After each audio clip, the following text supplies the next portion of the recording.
Bonjour, Professor Jatali.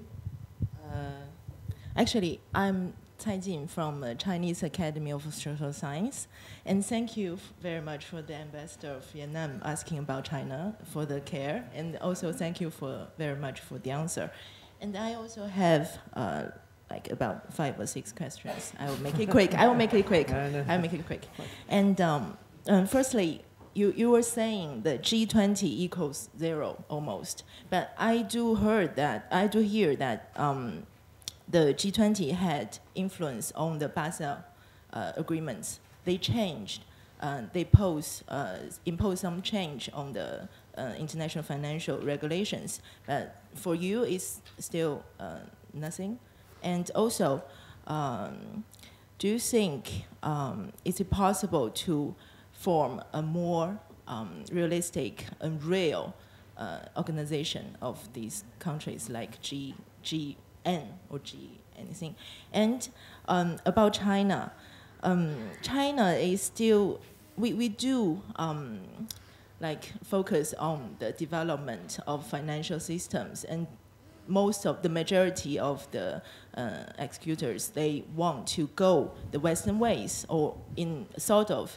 And for you, in your opinion, actually the modern financial system is doomed. So what should China do to make it better?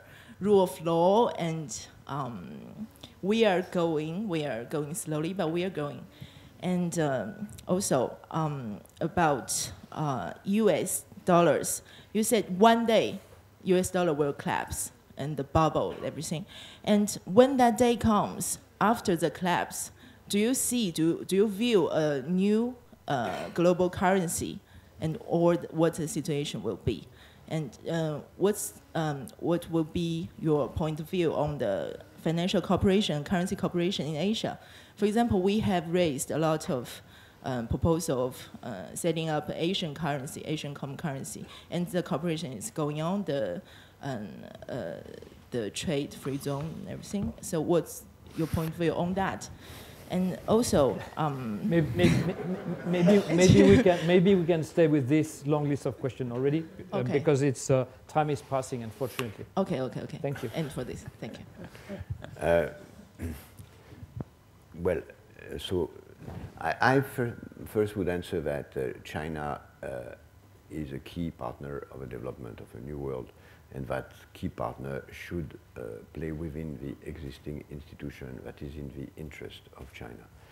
That China should take lessons of the lack of supervision of the banking sector in order to have a better regulation of its own banking sector than the American ones. I believe, and I insist on that, that we are going to see a crisis of mega banks in the Western world.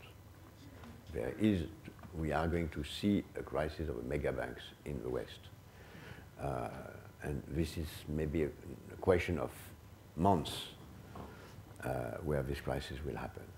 And for China, it's important to take lessons out of that in order to avoid it. We work in China. We own a bank in China, a microfinance bank in China, and we work strongly with supervisory institutions. And we know how amazing experts they are of the world and how cautious they are.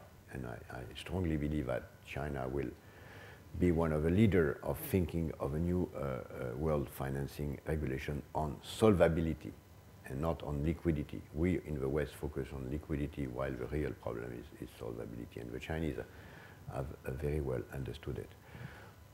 In terms of G20 doing something on regulations, no. No regulation has been put in place. There have been declarations. There have been, after that, something that has been transmitted to parliaments, but nothing has been implemented. Nothing has been implemented. Nothing. That's still under discussion. And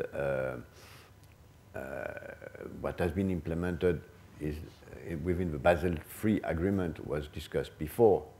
Nothing to do with the G20. And actually, as you know, the Basel III agreement is not implemented by the American banks, as it is going to be maybe implemented by the European one. Zero.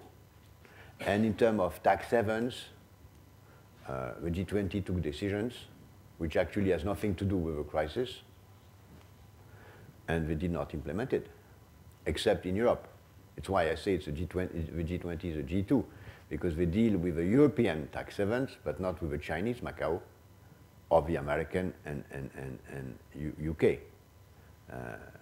Then G20, unfortunately, has not taken, even led to any serious decision. I do not believe that we are going to see, but it's my personal comment, a world currency as the Chinese are proposing rapidly. Of course, at the end of the day, at the end of the road, this may happen. But look at the history of the constitution of large economic areas, the US and Europe. US created a nation, a budget, and a federal bank, and only 1 century later. US, the end of the 18th century, the budget just 10 years later, as I said, and the central bank 1913. Europe create a common market, single market, common currency, and federal budget. Never create a common currency at the beginning. It doesn't work. We need to have a global rule of law worldwide before we have something that will looks like a common. And so difficult because with one currency, and that trigger a huge amount of discussion. You cannot have common currency without opening your borders to migration. Opening borders. If you have nations with one currency have no limitation to foreigners within the currency zone. Can you imagine that at the world level for the moment? Of course not. It's why it's far ahead. Yes, sir.